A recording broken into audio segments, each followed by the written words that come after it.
Hello साथीहरू, नमस्ते। तपाईहरुलाई मेरो युट्युब च्यानल लर्न विथ मुकेशमा स्वागत छ। र आज हामीहरू यो भिडियोमा बीबीएस सेकेन्ड इयरको फाइनान्स भन्ने सब्जेक्टको च्याप्टर 6 कस्ट अफ क्यापिटल अन्तर्गतको एउटा क्वेसन गर्न गइरहेका छौं। यो भन्दा अघिल्लो एउटा पार्टमा हामीहरूले यसको सबै फर्मुलाहरू लेखिसकेका छौं, इम्पोर्टेन्ट फर्मुलाहरू। र अब हामीहरू यो भिडियोमा ढिला नगरिकन सिधै क्वेसनमा गइहाल्छौं। ध्यान दिएर हेर्नु होला है त। अब पहिलो क्वेसन रहेको छ हाम्रो ठ्याक्कै 2080 क्वेसन नम्बर 16 मा सोधेको क्वेसन है त। 2080 मा सोधेको क्वेसन हामीहरू गर्ने छौं। 2080 मा सोधेको क्वेसनमा के भनेको छ भन्दा Sahara company has the following capital structure. Capital structure तल दिए बमोजिमको छ which it considers to be optimal. Optimal छ भनेर उसले कन्सिडर गर्छ, जसमा डेब्ट कति दिएको छ, वेट अफ डेब्ट ऋणको वेट कति छ। वेट अफ डेब्टलाई के भनिन्छ, वेट अफ डेब्ट WD भनिन्छ। यसको कति छ 40%। आफ्नो टोटल क्यापिटल स्ट्रक्चर मध्ये पुँजी कति ल्याएको छ, आफ्नो भएको त्यो बिजनेस अथवा कम्पनीमा लगाएको पुँजी मध्ये ठ्याक्कै 40% उसले ऋणबाट ल्याएको रहेछ। अनि वेट अफ प्रिफर्ड स्टक भनेको WPS। W भनेको वेट, PS भनेको प्रिफर्ड स्टक। WPS कति छ 10% है त। आफ्नो कम्पनीमा भएको पुँजी उसले 40% डेब्टबाट 100% मध्ये है, अनि 10% प्रिफर्ड स्टकबाट र बाँकी कति रह्यो 50%। वेट अफ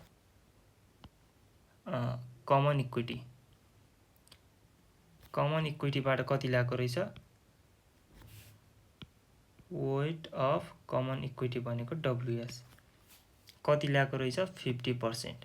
टोटल कति पुग्यो 100 है त। यो भनेको हाम्रो वेटको कुरा भयो। टोटल 100% मध्ये हामीहरुसँग भएको 100 लाखको एउटा हामीसँग पुँजी छ। त्यो पुँजी मध्ये हामीहरूले 40% भनेको 40 लाख कहाँबाट ल्यायौं, वेट डेब्टबाट। 10 लाख कहाँबाट ल्यायौं, 10% भनेको 1 लाखको 10 लाख हो नि त। 10% कहाँबाट ल्यायौं, प्रिफर्ड स्टकबाट, र बाँकी 50% हामीहरूले कमन इक्विटीबाट ल्यायौं। यो तीनटा कुरा वेट दिएको छ। अब तल सहाराज current dividend per share. Current dividend per share भन्यो भने यो अहिलेको D0 भनेर मानिन्छ।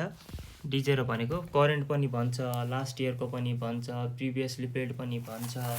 यो सब कुराहरु भन्यो भने हामीहरूले D0 मान्ने है त। कति छ ₹30 रुपैयाँ डिभिडेन्ड पर शेयर छ। Investors expect future earnings and dividends to grow at a constant rate of 5% per year forever. इन्भेस्टरहरूले के भन्छन् भन्दा त्यो अहिलेको त्यो फ्युचर अर्निङ, त्यसमाको त्यो डिभिडेन्डमाको फ्युचर अर्निङ कति हुन्छ, त्यो स्टकमाको ठ्याक्कै स्टक ग्रोथ रेट 5% फरएभर भनेको कन्स्टेन्ट ग्रोथ रेट हुन्छ 5% सधैँभरिलाई त्यो स्टकको है। अनि कम्पनीज त्यो 5% भनेको G हो।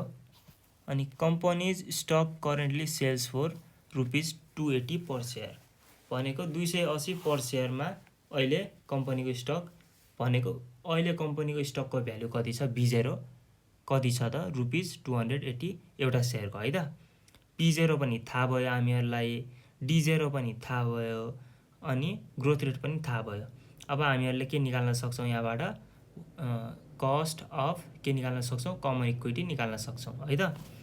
अनि द कम्पनीज के छ, new common stock can be sold for ₹250 per share भनेको यता कुन कुरा आयो, नेट प्रोसिडको कुरा आयो। नयाँ कमन स्टक कतिमा शेयर बेच्न सकिन्छ भन्यो 250। फ्लोटेसन कस्ट हटाएर भनेको यो मैले अघि पनि भनेको थिएँ है, के हुन्छ P0 ग्रोथ रेट र D1 दियो भने हामीहरूले रिटेन अर्निङ निकाल्न सक्छौँ। तर यदि इफ फ्लोटेसन कस्ट दिएको छ भने यता यो क्वेसनमा के गरेको छ, फ्लोटेसन कस्ट दिएको छैन, डाइरेक्ट के दिएको छ, नेट प्रोसिड दिएको छ। भनेको नेट प्रोसिड भनेको के हो, P0बाट फ्लोटेसन कस्ट घटाएर दिएको है। यो अलरेडी घटाएर सिधै 250 दिइसकेको छ है त। खासमा करेन्ट भ्यालु कति थियो यसमा, 280 थियो। फ्लोटेसन कस्ट कति रहेछ त, ठ्याक्कै 30 रहेछ है। 30 280बाट 230 घटायो भने 250 आउँछ है त। यति कुरा थाहा पाउने। क्वेसनमा नर्मली फ्लोटेसन कस्ट दिन्छ, फ्लोटेसन कस्ट दिएन, यसमा के गर्यो, नेट प्रोसिड सिधै दियो है त, घटाएरै दिएको छ। New common stock can be sold for 250 है त। यति कुरा ध्यानमा राख्ने।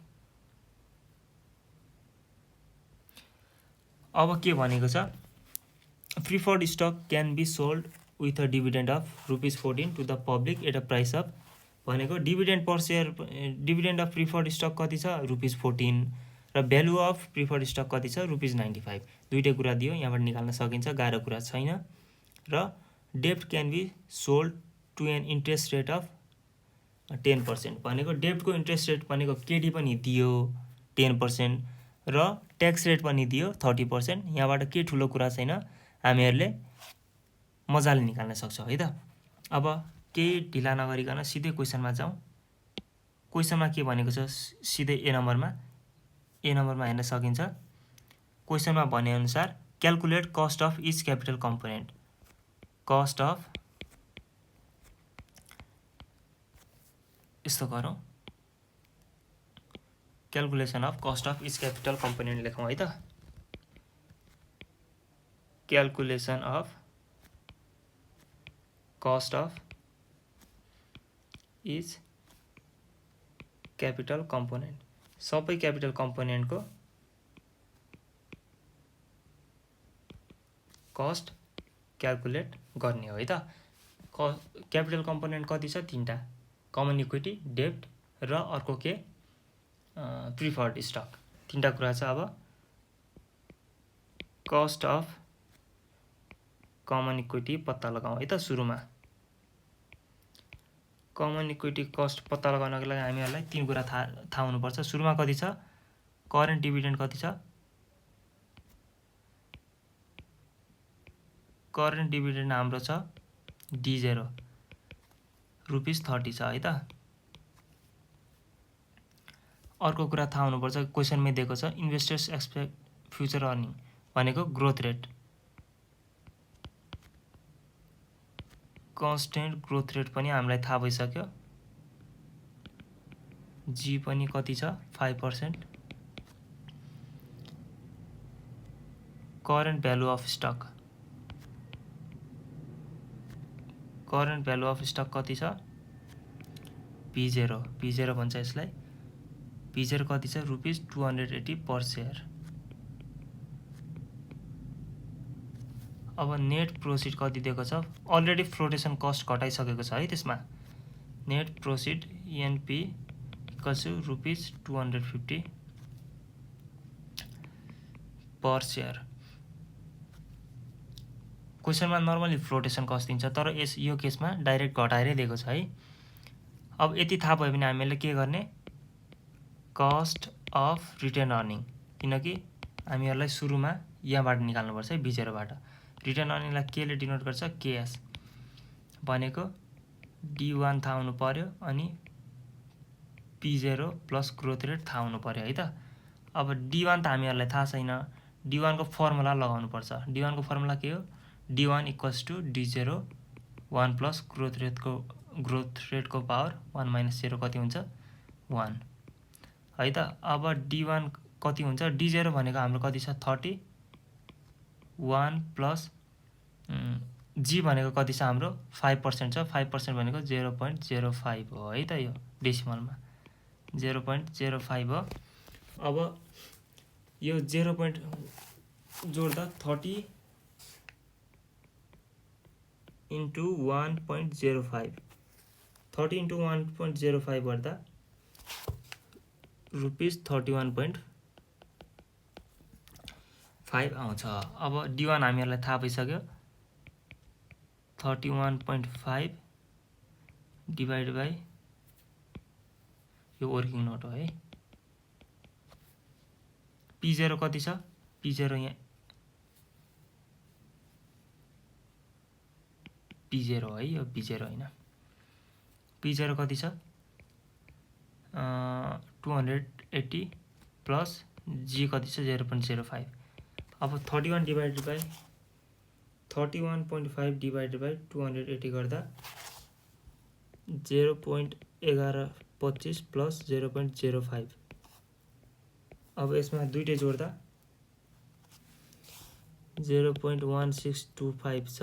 अब यसलाई पर्सेन्टेजमा लैजाँदा 100 ले गर्दा 100 ले मल्टिप्लाई गर्दा यसलाई पर्सेन्टेजमा लैजान 100 ले मल्टिप्लाई गर्नुपर्छ है त। 16.25 हाम्रो कस्ट अफ रिटेन अर्निङ आइसक्यो। अब अर्को के निकाल्नुपर्छ यताबाट हामीहरूले?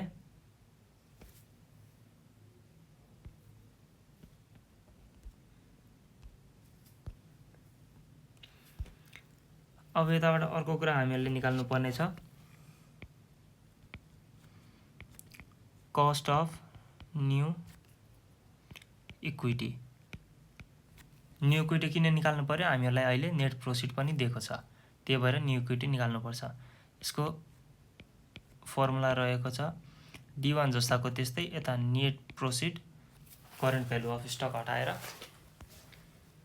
प्लस ग्रोथ रेट कति छ यो 31.5।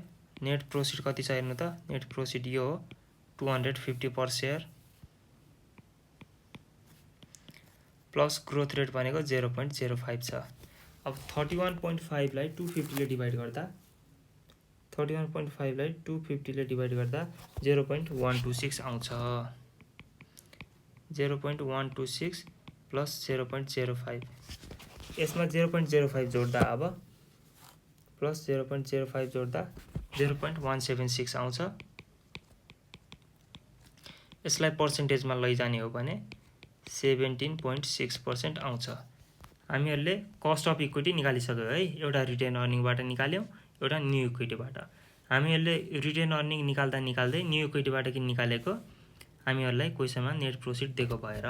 क्वेसनमा फ्लोटेसन कस्ट अथवा नेट प्रोफिट दिएको छैन भने हामीहरूले यो न्यू इक्विटी निकालिराख्न पर्दैन। यसलाई एक्सटर्नल पनि भन्छ है।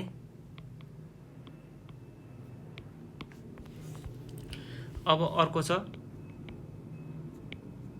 कस्ट अफ इक्विटी भयो cost of preferred stock.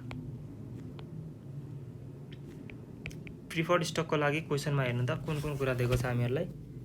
Preferred स्टकको लागि एउटा दिएको छ डिभिडेन्ड दिएको छ, dividend of preferred stock, dividend of preferred stock. Preferred स्टकको डिभिडेन्ड कति छ? ₹14 पर सेयर, ₹14 पर सेयर। अनि के भनेको छ?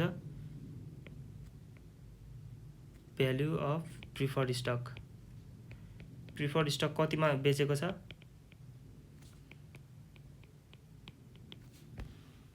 ₹95 पर सेयर। अब के गर्ने हैन, यसमा सिम्पल एउटा फर्मुला छ, फर्मुलामा राख्दिने cost of preferred stock now लेख्दिउँ। के हुन्छ यो? Cost of preferred stock. यसमा फर्मुला रहेको छ dividend of preferred stock divide by value of preferred stock. Dividend कति छ? 14, भ्यालु कति छ? 95। अब 14 डिभाइडेड बाई 95 गर्ने हो भने 0.1473 आउँछ। यसलाई पर्सेन्टेजमा लैजाने हो भने 14.13% आउँछ। 13% आएपछि हामीहरूले अब के निकाल्छौँ? ठ्याक्कै दुईटा कुराहरू निकालिसक्यौँ। 14.13 निकालेपछि अब हामीले निकाल्न बाँकी रह्यो एउटा मात्रै। हामीहरूले चाहिने कस्टहरू दुईटा निकालिसक्यौँ। कस्ट अफ कमन इक्विटी निकाल्यौँ, कस्ट अफ प्रिफर्ड स्टक निकाल्यौँ। अब हाम्रो बाँकी रह्यो कस्ट अफ डेब्ट, सबैको फेभरेट डेब्ट है त। अब डेब्ट निकाल्नको लागि हामीहरूलाई क्वेसनमा के दिएको छ, एउटा त दिएको छ इन्ट्रेस्ट रेट। इन्ट्रेस्ट रेट कति दिएको छ, इन्ट्रेस्ट रेटलाई केडीले डिनोट गरिन्छ। हाम्रो इन्ट्रेस्ट रेट छ 10%। अनि अर्को छ ट्याक्स रेट। ट्याक्स रेट दिएको छ, मैले अघि हिजोको क्लासमा पनि भनेको थिएँ, ट्याक्स रेट र इन्ट्रेस्ट रेट दुईटै क्वेसनले दिन्छ र हामीले निकाल्ने भनेको आफ्टर ट्याक्स निकाल्नुपर्छ है त। Tax rate T equals to 30%, यो हामीले पर्सेन्टेजमै राख्नुपर्छ, यो भनेको हामीले डेसिमलमा कन्भर्ट गर्नुपर्छ है त। अब कस्ट अफ डेब्ट आफ्टर ट्याक्स, कस्ट अफ डेब्ट आफ्टर ट्याक्स, डी डेब्ट के भनेको कस्ट, टी भनेको tax, equals to KD 1 minus tax percent होइन डेसिमलमै हो। केडी कति छ 10%, 1 माइनस यसलाई डेसिमलमा लैजाँदा 30 divide by 100 that is 0.30। 10% into 0.70 गर्दा 7% हामीहरूको कस्ट अफ डेब्ट आयो। अब यति कुरा थाहा भइसकेपछि हामीहरूलाई तिनैवटा कम्पोनेन्टहरूको कस्ट पनि थाहा छ, हेर्नु त वेट पनि थाहा छ तिनटैको, डब्लुडी, डब्लुपिएस र डब्लुएस तिनटै थाहा छ र यो कस्ट पनि थाहा छ, हेर्नु है। अब क्वेसनमा बी नम्बरमा के भनेको छ हेर्नु त एकैछिन। बी नम्बरमा भनेको छ हाम्रो calculate the weighted average cost of capital, भनेको calculation of weighted average cost of capital, डब्लुएसीसी। Formula थाहा हुनुपर्छ, डब्लुएसीसी इक्वल्स टु कस्ट अफ डेब्ट इन्टु वेट अफ डेब्ट plus cost of preferred stock into weight of preferred stock plus cost of equity. यता cost के भनेको छ, fulfilled from external equity only भनेको छ, तर हाम्रो आन्सर सिटमा इन्टरनलबाट निकालेको दिएको छ, त्यसैले हामीहरूले नर्मली एक्जाममा पनि सोध्ने भनेको इन्टरनलबाटै हो। एक्सटर्नल इक्विटी युज गरेर डब्लुएसीसी निकाल भनेर सोध्दैन, यो क्वेसनमा रङ प्रिन्ट गरेको हो। त्यसैले cost of equity into weight of stock. अब यता ठ्याक्कै केडी कति छ हेर्नु त, केडी भनेको कस्ट अफ डेब्ट, कस्ट अफ डेब्ट आफ्टर ट्याक्स हो नि त, यो त कस्ट अफ डेब्ट आफ्टर ट्याक्स 7%। यसलाई कस्टलाई जहिले पनि कस्टलाई के गर्ने, पर्सेन्टेजमा डेसिमल पर्सेन्टेज डेसिमल, यति कुरा थाहा हुनुपर्छ है। वेट जहिले पनि वेट मात्रै के हुन्छ डेसिमल, र कस्ट के हुन्छ पर्सेन्टेजमा हुन्छ है। अब वेट कति छ, वेट अफ डेब्ट हेर्नु त यता सुरुमा वेट अफ डेब्ट छ हाम्रो 40%, यसलाई डेसिमलमा कन्भर्ट गर्दा 0.40 हुन्छ है त। 100ले डिभाइड गर्ने 0.40 प्लस केपिएस भनेको कस्ट अफ प्रिफर्ड स्टक, तीनटा कम्पोनेन्ट मध्येको एउटा component, cost of preferred stock कति छ त 14.13 इन्टु अब के छ वेट अफ प्रिफर्ड स्टक, हेर्नु त वेट अफ प्रिफर्ड स्टक कति छ, वेट अफ प्रिफर्ड स्टक 10 छ, यसलाई डेसिमलमा कन्भर्ट गर्दा 0.10 कति छ त 0.10 प्लस केएस भनेको हाम्रो cost of stock common equity, केबाट इन्टरनलबाट, कस्ट अफ रिटेन अर्निङ हेर्नु त इन्टरनलबाट 16.25% इन्टु वेट कति छ हाम्रो 50% थियो 0.50। अब यसलाई क्याल्कुलेट गर्ने हो भने कति आउँछ त, 7 इन्टु 0.40 कति आउँछ 2.8% प्लस 14.13 इन्टु 0.10 गर्दा 1.413 आउँछ, प्लस 16.25 इन्टु 0.50 गर्दा 8.125 आउँछ। अब यो तिनटैलाई जोड्ने हो भने WACC कति आउँछ हाम्रो? Weighted average cost of capital कति आउँछ?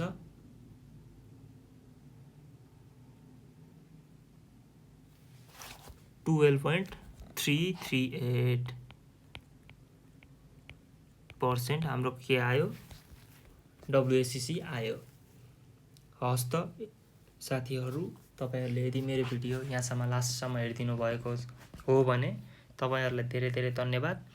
र अर्को भिडियोमा हामीहरु योसँग रिलेटेड अर्को क्वेशन गर्नेछौं। ध्यान दिएर बस्नु होला, हेर्नु होला। धन्यवाद।